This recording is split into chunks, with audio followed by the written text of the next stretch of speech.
read one book a day, and tonight we're diving into A Room with a View. Ever felt trapped in a windowless room, even when surrounded by the familiar life you know? People tell you, this is how you should live, and this is who you should love. Those so-called standards of decency, rules, and class etiquette are like a sheet of transparent glass, separating you from your true desires. You gaze at the scenery outside the window, yet you dare not open the door. You even start to wonder if the freedom you crave is nothing but an outdated fantasy. This confusion, bound by societal conditioning, was already captured by E.M. Forster in this classic novel over 100 years ago. There are no dramatic conflicts, yet with his gentle yet sharp prose, he strikes a chord with everyone torn between what you should do and what you want to do. And that room with a view in the story has become a hidden longing for freedom and authenticity in the hearts of countless readers. The protagonist of the story, Lucy Honeychurch, is a young woman from a middle-class family in Surrey, England. Close your eyes and imagine her, a graceful, well-spoken girl with a soft smile, always attentively listening to her elders' teachings, striving to be the ideal young lady society expects her to be. But beneath this docility, you can sense a faint restlessness, a suppressed vitality, a quiet rebellion against her rigid, structured life. Lucy's upbringing is like an exquisitely furnished room without windows, warm and secure, yet lacking fresh air and genuine scenery.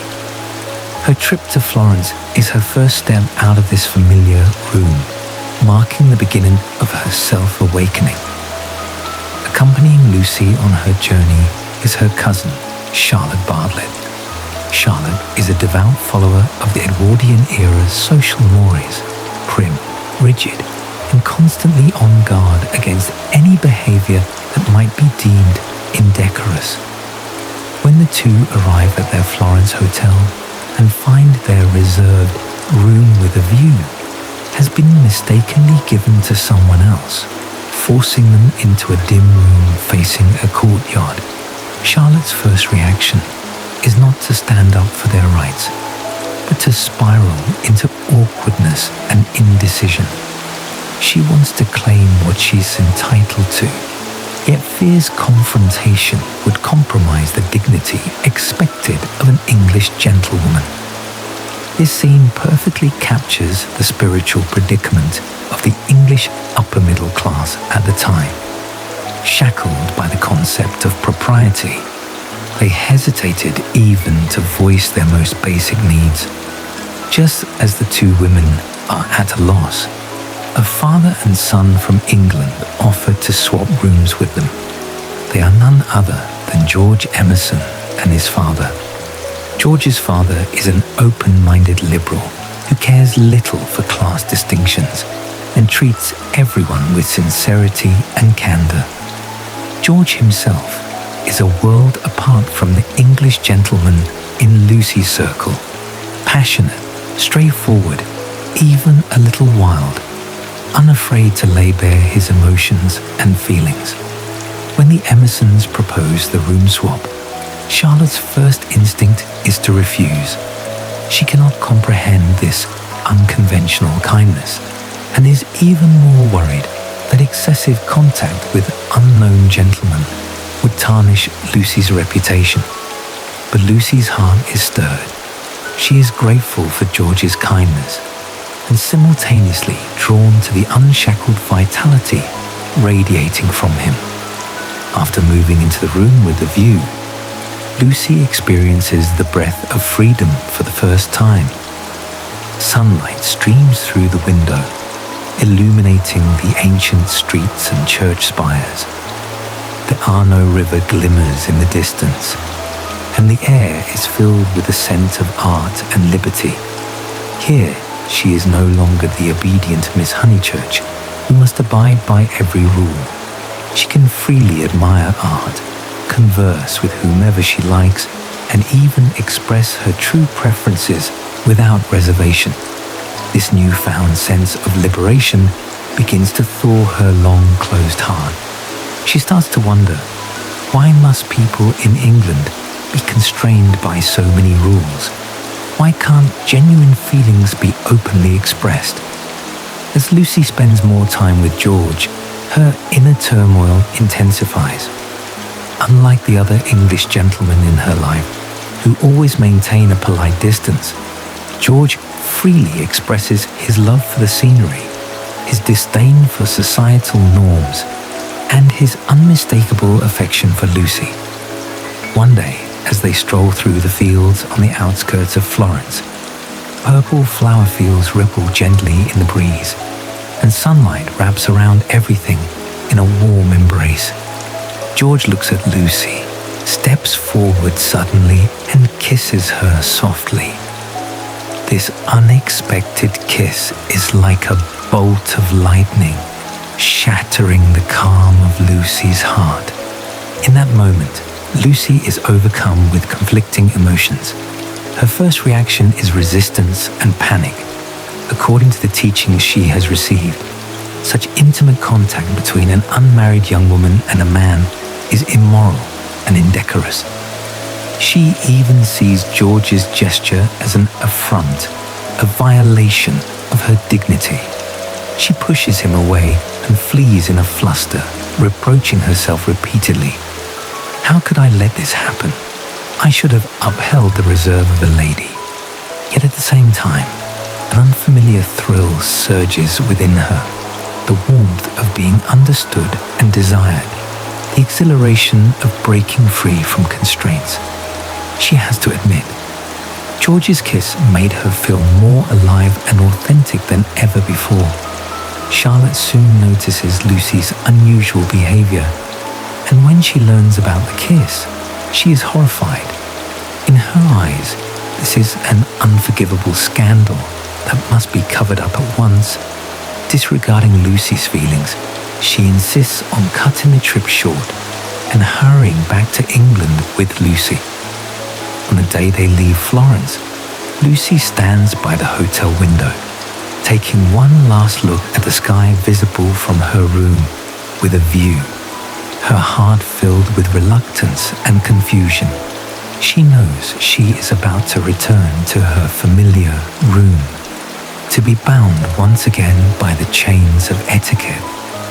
But what she does not know is that the sunlight of Florence and George's kiss have planted a seed of awakening in her heart, waiting only for the right moment to germinate. Back home in Surrey, Lucy tries desperately to suppress her memories of Florence, attempting to return to her normal life.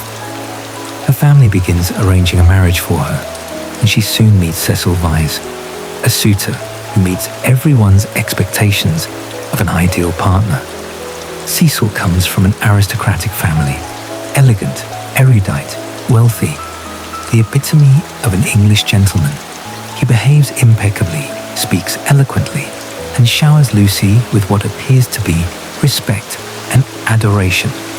With the unanimous approval of her family and society, Lucy accepts Cecil's proposal. Yet in Cecil's company, Lucy is constantly plagued by an indescribable sense of suffocation. Cecil never truly listens to her feelings. He merely treats Lucy as a delicate collectible, cherishing her docility, elegance, and the social status she represents. He likes to show off Lucy's perfection in front of others, but never cares about what she truly likes or desires. One day, Cecil takes Lucy to see the new house he has prepared for them, a luxurious yet dark, enclosed space with no windows, offering no view of the outside world at all. Standing in that room, Lucy suddenly thinks of her room in Florence. The sunlight, the fresh breeze, the beautiful scenery, everything so vivid and alive. In that moment, she realizes the stability and propriety Cecil offers are nothing more than a more ornate cage. Lucy's resolve begins to waver. She keeps asking herself, is this really the life I want? Am I willing to spend my entire life trapped in a room with no view, playing a role that others expect of me? Every time these questions surface, her memories of Florence become clearer, and George's figure lingers persistently in her mind. She starts to yearn for that sense of authenticity and freedom, begins to question the etiquette and norms she has always accepted, and craves to break free from her shackles to find her true self. Just as Lucy is mired in deep struggle, fate offers her a second chance to choose. The Emersons move to live near her family's home. When Lucy and George meet again, all the suppressed emotions surge forth in an instant. George looks at Lucy. His eyes are sincere and passionate as ever. He does not hesitate despite her engagement, but instead declares his love for her more firmly than before. He tells her, "You are not happy. I can feel it. You do not belong with Cecil. You belong to yourself. You belong to freedom." George's words are like a key, unlocking the chains that have bound Lucy's heart. Looking at him, she seems to see the sunlight and flower fields of Florence once more, feeling that long-lost sense of freedom and authenticity. Yet she still hesitates, afraid of disrupting the stability she has, afraid of being condemned by her family and society, afraid of the unpredictable consequences her choice might bring. She says to George, "I am already engaged. I cannot go back on my word. It is my duty." But George retorts, "Duty is not an excuse to abandon yourself. The truest duty is to be honest with your own heart." In the days that follow, Lucy is torn apart by agony. On one side is the correct path, represented by Cecil, the expectations of her family, the approval of society, a life of stability and decorum. On the other side is the path of freedom, represented by George, genuine feelings, inner desires, an uncertain yet hopeful future. She often lies awake at night, two scenes playing constantly in her mind: the luxurious but claustrophobic new house and the sun-drenched room in Florence. She begins to understand what she truly longs for is not the perfect life in the eyes of others, but the right to freely see the scenery, freely express her feelings, and freely be herself. The climax of the story unfolds on a quiet afternoon. Cecil takes Lucy to a social gathering where everyone engages in trivial conversations and abides by tedious etiquette. Standing amidst the crowd, Lucy is suddenly overwhelmed by a suffocating sense of claustrophobia. Looking at Cecil's fake smile and listening to the empty chatter around her, she finally makes up her mind. She will break free from this cage. She walks up to Cecil and says calmly but firmly, "Cecil, I cannot marry you. I do not love you. I have never truly loved you." Cecil is stunned. He cannot comprehend Lucy's decision. To him, her refusal is irrational and contrary to all reason. He tries to persuade her, telling her he can give her a stable life, that it would be foolish to let him go. But Lucy's resolve is unshakable. She tells him, "What I want is not stability. It is freedom. I want a room with a view. I want someone who can truly understand me and respect me." After rejecting Cecil, Lucy immediately goes to find George. The moment she sees him, all her anxiety and fear vanish into thin air. She walks up to him and bravely declares her love. "George, I was so afraid before, afraid of breaking the rules, afraid of being criticized. But now I understand. Rather than living up to others' expectations, I want to be my true self. I love you, and I want to see the real scenery with you." George embraces Lucy tightly. his eyes filled with joy and tenderness. He knows that Lucy has finally broken free from the shackles of etiquette and found her true self. At the end of the story, the two return to Florence together and move into a room that truly has a view. Standing by the window, Lucy gazes at the familiar scenery before her, the sunlight, the streets, the Arno River, her heart filled with peace and happiness. She finally understands. The so-called room with a view is not merely a physical space, but a state of mind, the freedom to dare break free from constraints and courageously pursue authenticity. Throughout the story, Lucy's psychological journey revolves around suppression and awakening. From her initial docility and obedience, to her tentative awakening in Florence, to her struggle and confusion after returning to England, and finally to her resolve in bravely rejecting Cecil and pursuing true love, Lucy undergoes a difficult yet complete journey of self-redemption. Every hesitation and every struggle she faces is an act of rebellion against societal conditioning, a defense of her true self. And George's presence is like a ray of sunshine, illuminating her path forward and giving her the courage to open the door to freedom. Beyond Lucy and George, the other characters in the novel are equally representative. Cousin Charlotte is both a victim and an enforcer of social etiquette.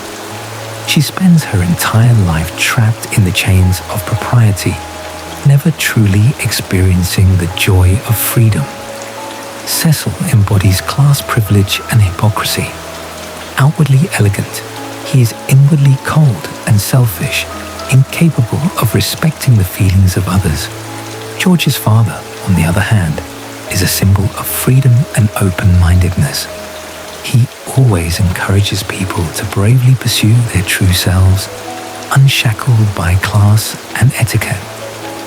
The contrasts and conflicts between these characters not only drive the plot forward, but also profoundly expose the contradictions and flaws of English society at the time.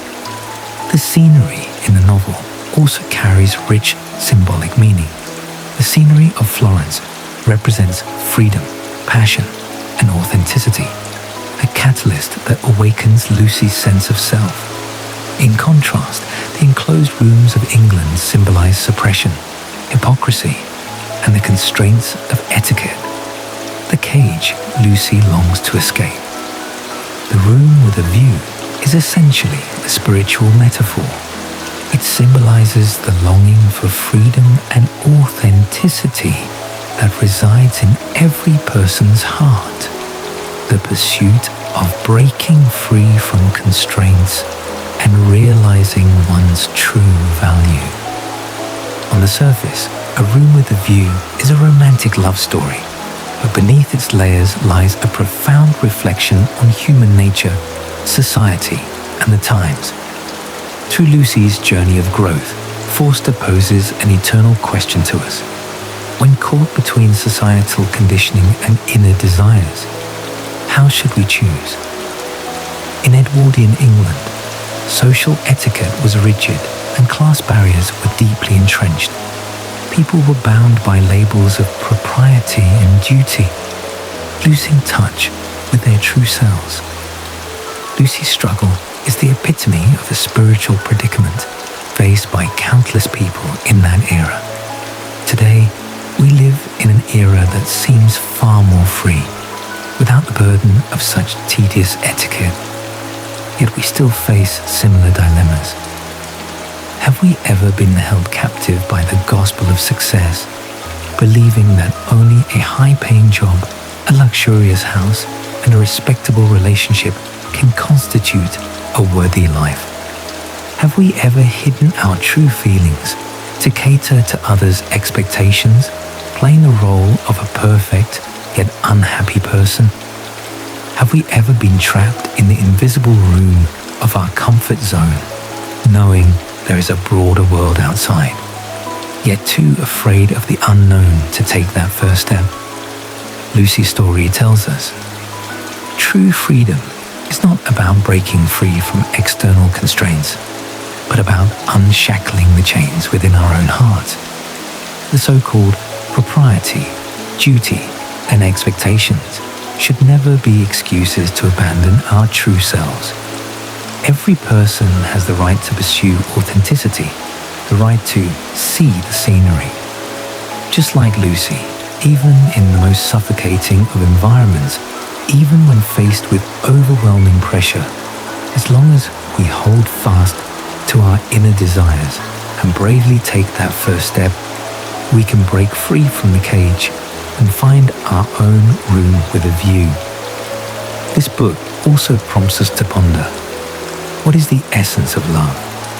Is it a match of social class, the satisfaction of material needs, or a resonance of souls?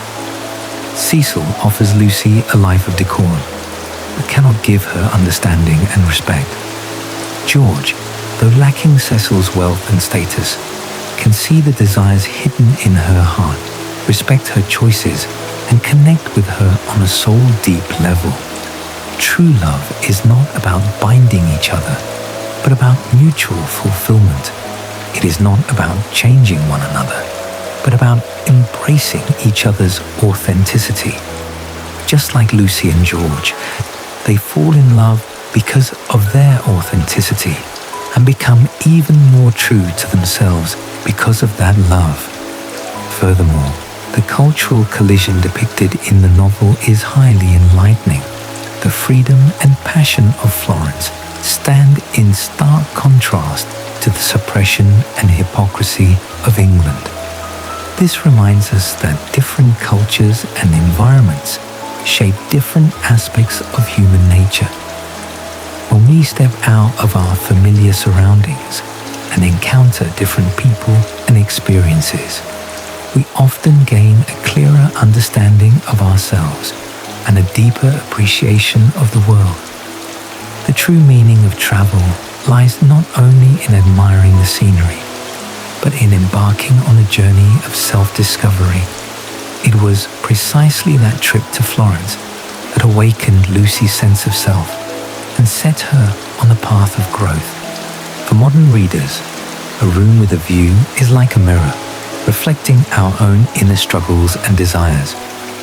In this era filled with anxiety and confusion, we are often distracted by a noise of the outside world, forgetting what we truly want. This book reminds us, no matter what era we live in, no matter what circumstances we face, we should never give up the pursuit of our true selves. We should never forget to leave a window with a view for our hearts. Because only by staying true to ourselves can we attain genuine happiness and freedom. Only by seeing the scenery can we live a complete and fulfilling life. Lucy's story may have ended, but each of us continues on our own journey to find the window. May you be able to preserve the peace and authenticity of your heart amidst the chaos of the world. May you have the courage to open the door to freedom and find your own room with a view. May you never have to cater to others' expectations or play a perfect role. Just be unapologetically yourself. Remember, your feelings are worthy of respect, your desires are worthy of pursuit, and your life is worthy of having a scenery that belongs entirely to you. No summary can replace the original work. A good book is worth reading page by page. Good night, and wish you a sound sleep tonight. I'm Time for Bed. If you like it, don't forget to subscribe to the channel, and I look forward to our next encounter.